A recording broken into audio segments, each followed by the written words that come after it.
Mr. President, thank you so much for joining us. Thank you. On Friday, Ted Wheeler, the mayor of Portland, sent a letter to you saying, basically, we don't want your help, you make matters worse. Saturday, one of your supporters is murdered in Portland by, it looks like, a suspected Antifa individual. And then on Sunday, Wheeler comes out, and Biden, and essentially tries to blame shift to you for the violence there. Your reaction? Well, these are terrible and very incompetent people. Portland's been burning for many years. For decades it's been burning, but now it's gotten to a point they don't want to do. I watched the mayor try and get in with these people, and he went to a protest, and he went in and they almost killed him. If he didn't have security with him, he had 5 security guards, he would have been dead, just like they would have done to Rand Paul, who's a great guy, and his wife, Kelly. It is a disgrace when you look at what's happening. Now, we sent in Homeland Security. The reason we sent them in was to protect our courthouse. We have a $300 million courthouse, and they wanted to blow up our courthouse or burn it down. Take your choice, blow it up or burn it down, they said. And I said, no, that's not happening. So they wouldn't protect it because the mayor said he doesn't care. So we sent in our Homeland people. They did a great job. Immediately, Homeland Security. Immediately, it was protected. And that's the only reason they were there. I've offered to send in the National Guard. I've offered to send in anybody they want. I could put that out in 45 minutes and it would stop. And I think the people of Portland and the people of Oregon, I know it's a liberal state, considered liberal, they're tired of it. They're tired of having, of living with this curse. They're living with a curse. They say that when you walk through the streets of Portland, this is years and years of burning, and it's in that last 90 days, it's been really No, it's been horrible in the last 90 days. But no, it's been going on for many, many years. It's like you're in, I won't name the city, but it's a city someplace in the world that's not so good, okay? It's a terrible situation. The Oregon governor said no one is safe in Donald Trump's America. Yeah. They're trying to turn the tables on you trying. after months of, they're not really saying much about the violence. Right, but they won't ever criticize anybody that really, that's a violent person, frankly, that's violent. They stick up for the violence. They don't, the people that are getting hurt, they don't care about. They don't care about these people. It's a weird thing. It's like warped minds. And for the last 93 days, I've been offering to send, and as you know, they have to take the offer. They have to ask to have help. I've been standing and I've been saying, anytime you're ready, we'll put it out. What's motivating them, Mr. President? I think it's a sickness, actually. I think there's a fear. I watched the way they treated this Mayor Wheeler when he was standing there, and I'll tell you how unfair the news is. NBC News didn't show that he was being shouted at and cursed at. And he ran, literally, he had to run for his life because they were going to really hurt him. He had security. If he didn't, he would have probably... Well, they showed up as an apartment building over the weekend. No, how he can still stick up for him. I think there's a fear. I think he's afraid. Are they afraid that Oregon could be in play because of people's concern about law and order? Is that what you're saying? It could. I don't know. No. I think that, like the Mayor Wheeler, I think he's probably afraid for his life because if you would have seen him... But I'll show you how dishonest. NBC News put on, and they didn't have the people shouting. They had him standing there, and they talked about how it was a show of great unity, the mayor standing with the people. Those people were going to kill him. They were saying things that I can't repeat right now, but horrible things, but they didn't put that on. I actually happened to see the real tape on Fox. He escaped with his life, and yet he doesn't want any help. It's so unfair to the people of Oregon. We could solve that problem quickly, like I did in Kenosha. You know, Kenosha went through 3 or 4 days of, you wouldn't have a Kenosha right now. We demanded that they send in the National Guard, called the governor, and in all fairness, the governor did it. Not enough, but it was enough to put it out, and we ultimately put in more. We had 1,000 people, and we put it out quickly. You wouldn't have Kenosha right now. In Pittsburgh today, Joe Biden gave a speech, and he spoke directly about this violence. He may believe mouthing the words law and order makes him strong, but his failure to call on his own supporters to stop acting as an armed militia in this country shows how weak he is. Your response to the vice president, sir? Look, he's a weak person. He's been weak all his life, but now he's really weak.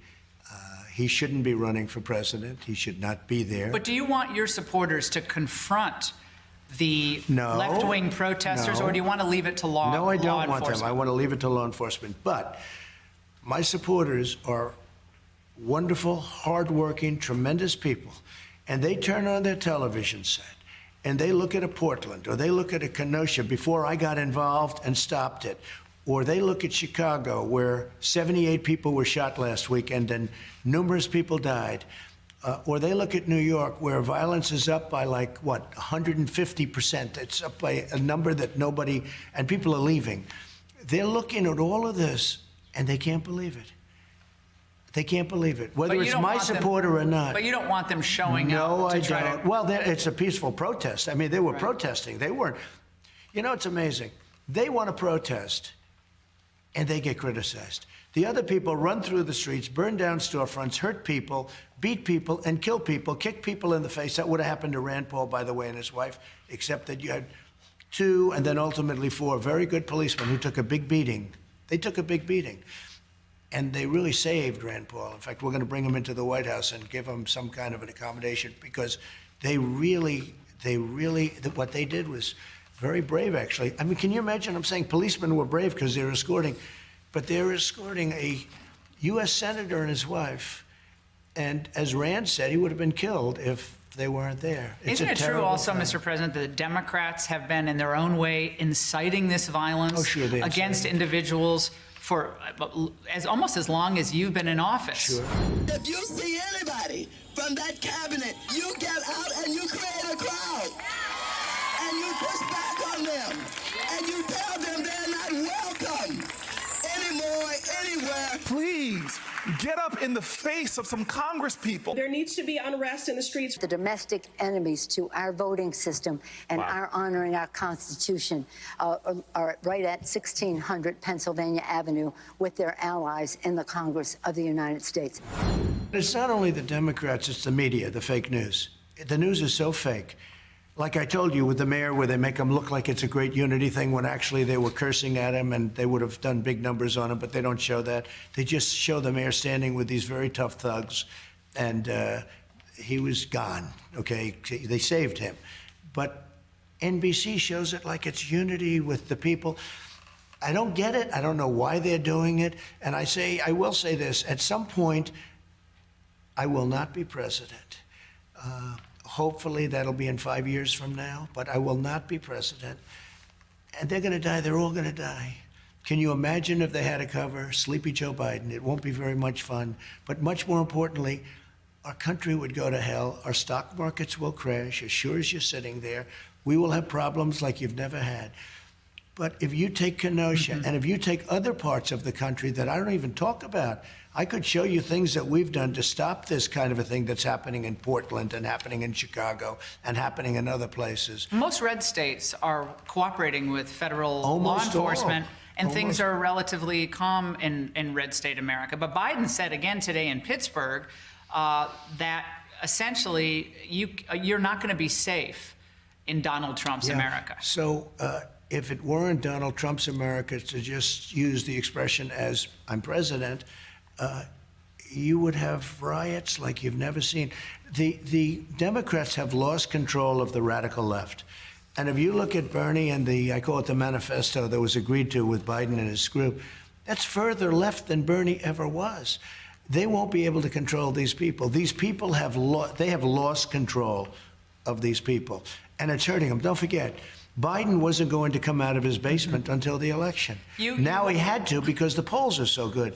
For me, now he had to because the polls are different. So all of a sudden he's in Pittsburgh. He wasn't going to leave his basement. Then he said, okay, he's leaving, but he won't leave for 10 days. 10 days is a long time.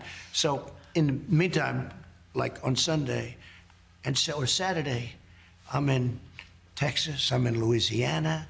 I was going to stop in 2 other places. Fortunately, they didn't get hit. Arkansas wasn't hit very much, et cetera, et cetera. I would have stopped. But I'm all over the place. I leave early in the morning. I get home late at night. And that's what you have to do as president. And Joe tomorrow- doesn't have energy. Tomorrow, you're going to Kenosha, Wisconsin, Yeah. of course, the scene of so much unrest lately.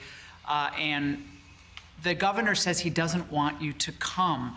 Why is it important for you to be seen by the people of Wisconsin now? Because I am a tremendous fan of law enforcement, and I want to thank the law enforcement. They've done a good job. And when the governor says that I shouldn't come or he'd prefer that I not come, I'm the one that called him and said, Tony, you got to bring out the National Guard. Well, I don't really want to do it. Tony, you got to bring it out. And unlike your governor of Oregon that just keeps saying no, he agreed to it at least. Now, he agreed to a small number, but the small number was plenty. But isn't it a political motivation? They don't want you to come to Blue State America because they don't want the media to have to cover what's really happening on the ground. True. Isn't this Oh, political? that's true. If you look at what's going on in Blue, as you call it, Blue State America, Blue City America, you look at what's going on in New York, you look at what's going on in these states. Chicago is a disaster. Portland, you look at Portland.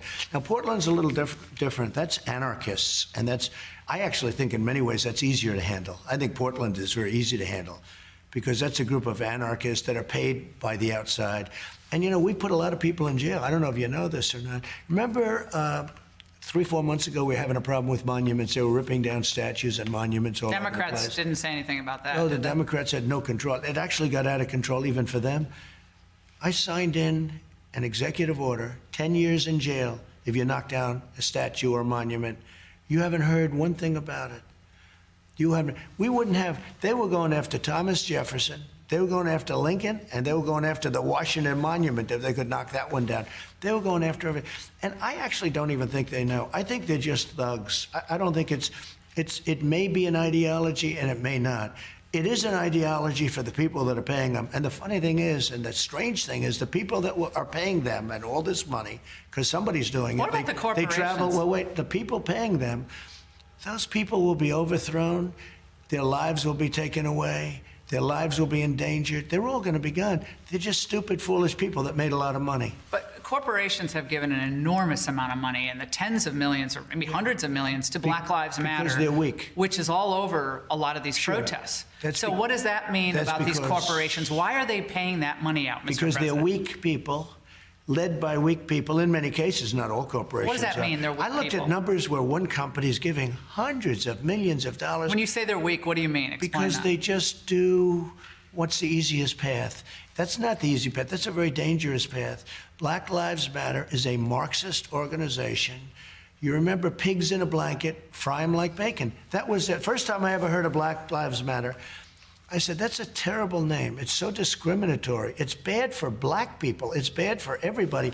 And all of a sudden it becomes like sort of, although now if you look, it's going way down because people are tired of this stuff, what's going on, the Black Lives Matter. If you look at what's going on with the bats and a lot of thugs. Running through D.C. last night. Oh, it's terrible what's going on. But Black Lives Matter came into existence walking down the street screaming, pigs in a blanket, fry them like bacon. And that was about police officers. That was representing police. They were pigs in a blanket, like the sausages or hot dogs, fry them like Well, bacon. they were saying worse over the last couple of days in D.C. Oh, I think even worse. Yeah, probably. no, it's if gotten, you get, I don't know. Do you get worse? But yes. DOJ's role in trying to really hit the law enforcement accelerator here against these groups. A lot of the individuals coming into Wisconsin have been tracked as out-of-staters, We the have them ones who've all. been arrested. We have them all. Can DOJ do more, and what could they do to really start putting the fear of God in these violent, not the peaceful protesters, but violent protesters? So they have under investigation a lot. In fact, I'll show you. I just had this because of this very important interview with you. But I just, and I'll give this to you. In Kansas City, violence has decreased by a third since the initiative began. In Indianapolis, 49 guns confiscated. More than 1,000 arrests have been made under the initiative. DOJ is addressing violence and crime across the country. FBI, but you don't read that. The FBI and ATF are assisting the Portland Police Department. But you can't do much when you have absolutely no cooperation. But if they I don't watch it. think they're going to go to jail for 10 years for Yeah. doing what they're doing, then they're going to keep Well- doing it. So how does a well- Trump reelection calm things down in the United States? Biden says he's going to calm things down. How will a Trump He won't calm reelection things calm? down. Why? Why won't he calm things down? Biden won't calm things down. They will take over. They will have won. If Biden gets in, they will have won. He's a weak person. He's controlled like a puppet. So it's not going to be calm things down. It's going to be they will have won. They will have taken over your cities. It's a revolution. You understand that. It's a revolution. And the people of this country will not stand for that. They're not going to stand for that.